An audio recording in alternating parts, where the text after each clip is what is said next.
scream came from the trees first, sharp and sudden, slicing through the calm of the Pride Lands like a claw through bark.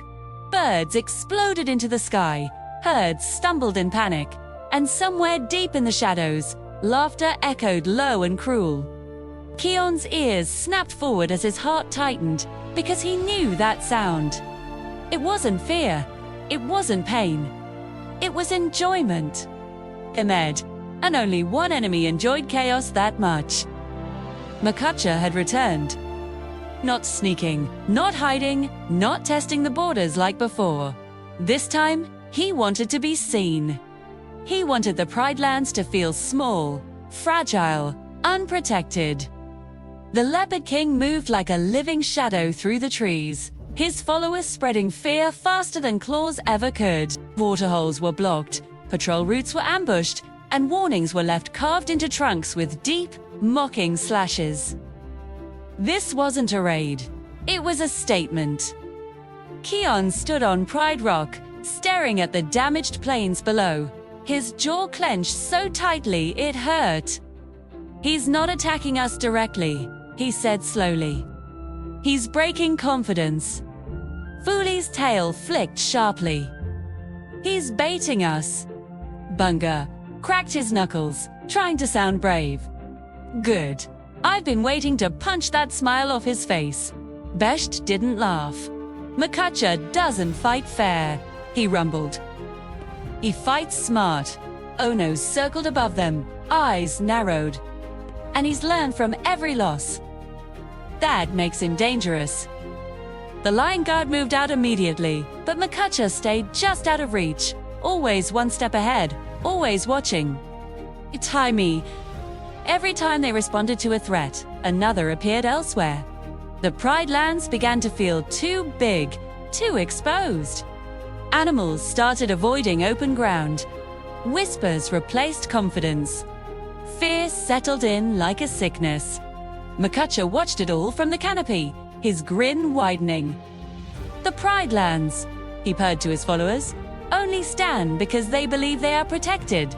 Remove belief, and the land falls on its own." The first real clash came at dusk near the river. Makucha struck fast, targeting not the Lion Guard, but the herds themselves. Panic erupted as shadows leapt from trees, scattering animals into dangerous terrain. The Lion Guard split instinctively to protect as many as they could, and that was the mistake Makucha was waiting for. He went straight for Kion. The impact was vicious, claws flashing, teeth snapping inches from Kion's face. Makucha moved with terrifying precision, every strike meant to provoke the roar. "Come on, little king," Makucha hissed. "Show them your power." Kion felt it surge instantly, the ancient force roaring inside his chest, desperate to be unleashed. One blast could end this chaos in seconds. But Makucha smiled wider. "Chi-si." He shouted to the watching animals. "One weapon, one leader, and when that fails, everything falls." Kion hesitated. That hesitation cost them. Makucha vanished back into the trees, leaving damage, doubt, and silence behind. The Lion Guard regrouped, shaken, bruised, frustrated. For the first time, no one spoke. Back at Pride Rock, the mood was heavy. "He's controlling the fight," Foolie said finally. "Every move we make helps him." "He wants you to use the roar," Ono added. "Because if it doesn't solve everything, they'll stop believing in it." Bunga frowned. "But the roar always works." Kion lowered his head. "That's exactly the problem." That night, Makucha made his boldest move yet. He climbed Pride Rock itself, leaving claw marks visible for miles. A direct insult to the heart of the Pride Lands. At sunrise, the scars glared like open wounds. Animals gathered below, murmuring, fear thick in the air. Makucha appeared openly at the base, his voice smooth and loud. "Where is your mighty guard?" he called. "Where is your unbeatable power?" The Lion Guard stepped forward together, but the hesitation in the crowd was unmistakable. Makucha laughed. "Ho, you rely on one roar, one leader. Cut the head, and the body collapses." Kion felt every eye on him. The roar surged again, stronger than ever, begging to be released. He could feel how badly everyone wanted him to end this, to prove Makucha wrong with sheer force. Instead, he did something no one expected. He stepped back. Gasps rippled through the crowd. Makucha blinked, confused for half a heartbeat. "What are you doing?" Kion turned to his team. "This ends differently." Makucha snarled and lunged, but this time the Lion Guard didn't react separately. They moved as one. Fully cut off escape routes with blinding speed. Best blocked attacks meant for others, immovable and calm. Ono called out every move before it happened. Bunga disrupted Makucha's rhythm, fearless and relentless. Makucha fought back viciously, but something was wrong. His strikes landed, but they didn't break anything. His tricks worked, but only once. Every time he adapted, the guard adapted faster. They weren't reacting anymore. They were anticipating. The crowd watched in stunned silence as Makucha was pushed back, not by power, but by coordination. No roar, no overwhelming force, just teamwork. Makucha's grin finally cracked. "This isn't how it's supposed to go," he growled. Kion stepped forward calmly. "You thought the Pride Land stood because of me," he said. "You were wrong." Makucha lashed out desperately, but the Lion Guard closed ranks instantly, protecting one another without hesitation. Every weakness Makucha tried to exploit vanished before his eyes. For the first time, fear flickered in Makucha's expression. "You can't win without your roar," he spat. Kion met his gaze steadily. "I already am." Makucha broke away, retreating into the trees. His confidence shattered, his laughter gone. He had escaped, but something far more important had been lost: his control. The Pride Lands didn't cheer. They stood taller, closer, united. Kion looked around at his team, at the animals who no longer looked afraid, and understood something that changed him forever. Makucha hadn't been trying to conquer land. He'd been trying to prove that pride was fragile. And he had failed. But Kion also knew the truth. That settled heavily in his chest as the sun dipped low. Makucha wasn't done. And next time, he wouldn't underestimate teamwork again. The silence Makucha left behind was worse than his laughter. It crept through the Pride Lands slowly, settling into the spaces where confidence used to live. Even after he vanished into the trees, no one moved for a long moment, as if fear itself might still be watching. Kion felt it in the way the herd stayed clustered too tightly. In a way, sentries glanced over their shoulders more often than before. Makucha had retreated, but he had not been defeated, and everyone knew it. Makucha never attacked the same way twice. That was the lesson Kion couldn't shake. The Leopard King learned faster than any enemy they had faced, adapting not just his tactics, but his patience. The Pride Lands had survived the first wave because of teamwork, but survival was not the same as safety. Makucha wasn't angry anymore. He was curious, and curiosity made him lethal. The second phase began quietly. One by one, animals started disappearing. Not taken, not killed, just gone. A patrol here, a messenger there. Always near the borders, always alone. No tracks, no sounds, only absence. Panic returned, sharper this time, because it had no face to fight. Ono was the first to say it aloud. He's isolating individuals. Best nodded grimly, testing how strong unity really is. Makucha watched from afar, tail flicking lazily as confusion spread. "Let's see how well teamwork works," he murmured, when they can't even find each other. The Lion Guard expanded patrols, but Makucha twisted that against them, striking just beyond reach. He mimicked calls, lured scouts away, scattered false trails across the rocks and trees.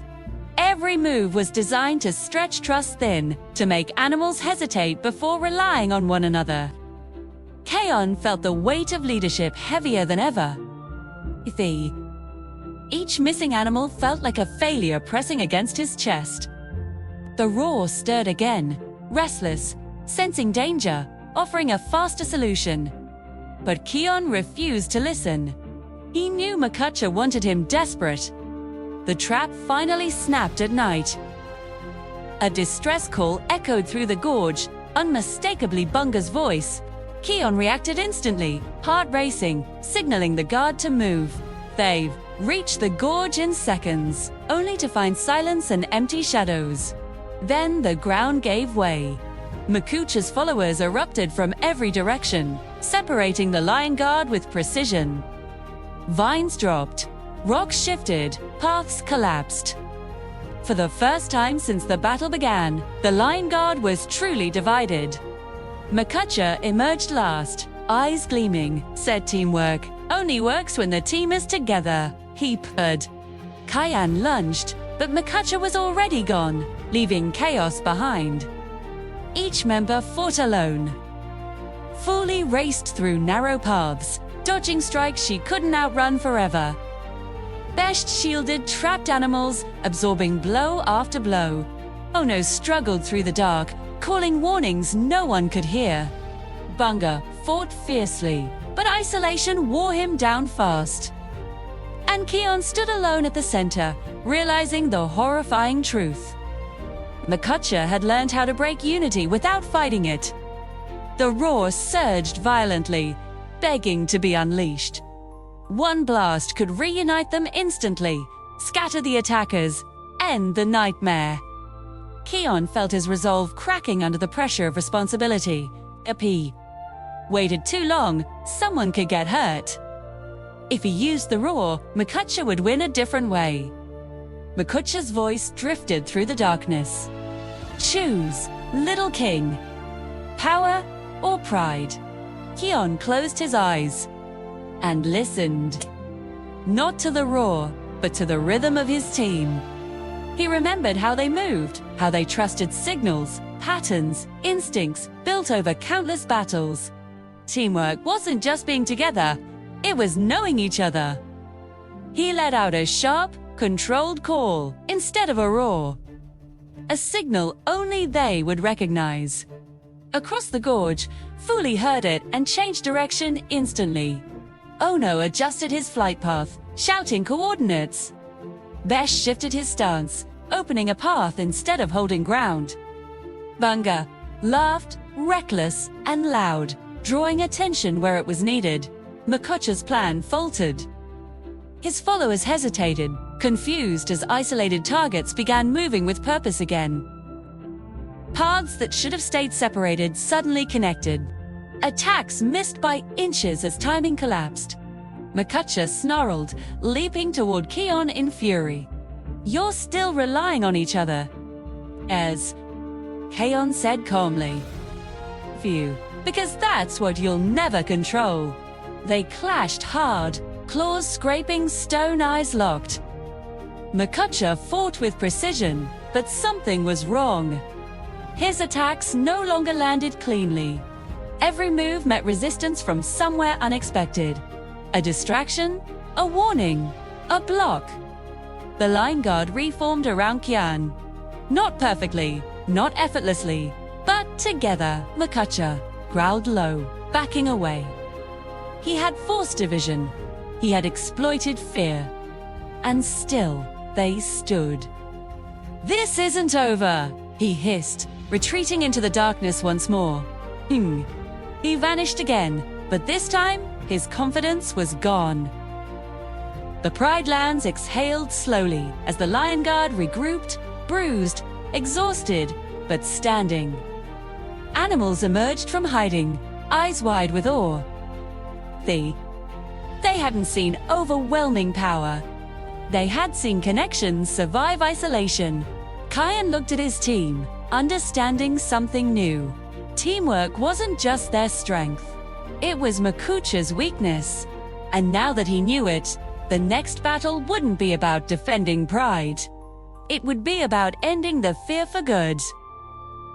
The final attack began with laughter echoing across the Pride Lands, slow and deliberate, carried by the wind so everyone would hear it. Not hidden, not distant, open, confident. Makucha wanted witnesses this time. Who wanted the circle of life to watch pride collapse and remember who broke it. Kion felt the shift instantly. This wasn't another test. This was the end game. Makucha gathered his forces at the heart of the plains. Not near borders, not in shadows, but where every herd, every predator, every bird in the sky could see him. He stood atop a fallen acacia, claws dug deep into the bark like a crown carved by violence. Around him, his followers spread out in a loose circle, blocking escape routes, cutting off movement without ever closing in. Fear surged like a wave. Animals froze. Some backed away. Others lowered their heads, already expecting loss. Pride cracked under the weight of memory, of past ambushes, of sleepless nights. Makucha thrived on it. He inhaled deeply, savoring the moment. "Look around," he called smoothly. "This is what unity looks like when it fails." The Lion Guard arrived together, not rushing, not charging. They walked forward calmly, step by step, placing themselves between Makucha and the crowd. No roar, no threats, just presence. Makucha's eyes narrowed. "Still pretending you've already won?" Kion met his gaze, steady and unshaken. "We're not pretending." Makucha laughed, loud and sharp. "Then watch them break." Vetu, with a single signal, chaos erupted. Makucha's followers didn't attack the Lion Guard. They surged toward the herds, creating panic, forcing animals to scatter, collide, and run straight into danger. Dust filled the air. Cries echoed. The plains became a storm of fear. Makucha lunged at Kion through the confusion. "Save them," he snarled. "Or lead them." You can't do both." For a split second, the roar thundered inside Kion, stronger than it had ever felt. One blast could stop everything. The instinct screamed at him to end it now. Kion didn't roar. He shouted commands instead. The Lion Guard moved instantly, each member acting without hesitation. Fuli darted through the chaos, her speed guiding herds away from danger. Thesht anchored collapsing pods, becoming a living shield. Ono's voice cut through panic with precise direction. Bunga leapt into the thick of it, drawing attention, disrupting attacks, laughing in the face of fear. Kion stayed in the center, not fighting Makucha, but coordinating everything. Makucha struck again and again, furious now, trying to force Kion's focus onto him alone. "Fight me!" he roared. "Prove you're strong enough." Kion blocked, dodged, endured. "Strength isn't the point," he said through clenched teeth. Makucha's movements grew reckless, whose followers faltered as the Lion Guard turned chaos into motion, fear into flow. Animals began following directions instead of running blindly. Panic loosened its grip. Makucha realized it too late. This wasn't a battle for control. It was a lesson. Kion finally faced Makucha directly, eyes blazing not with rage, but certainty. "You rule by breaking pride," he said. "We protect it by sharing it." Makucha lunged one last time, everything in that strike, all his belief in dominance and fear. The Lion Guard moved as one, not attacking, but surrounding, cutting off escape, removing options. Makucha skidded to a halt, chest heaving, eyes darting. For the first time, there was nowhere to go. The plains were silent. No one attacked him. No one needed to. Makucha looked around and saw the Pride Lands standing together, unbroken, unafraid. The thing he had tried to destroy had grown stronger under pressure. His grin vanished. "This land doesn't belong to you," he growled weakly. Kion stepped forward. "It doesn't belong to me either." Makucha froze. "It belongs to everyone who protects it," Kion continued. "Naday, that wasn't one roar. It was many voices choosing each other." Makucha backed away slowly, then turned and fled, not chased, not struck down. He disappeared into the distance, smaller with every step, his power stripped not by defeat, but by irrelevance. The Pride Land stood quiet once more. Then something incredible happened. Animals lifted their heads. Shoulders straightened. Fear faded. Pride returned, not loud, not arrogant, but shared. The circle of life breathed again. Kion looked at his team, exhausted and smiling, and finally understood the truth Makucha never could. Pride doesn't fall when challenged. It falls when it stands alone. And as the sun dipped below the horizon, the Pride Lands didn't remember the leopard who tried to rule through fear. They remembered the day teamwork made them unbreakable.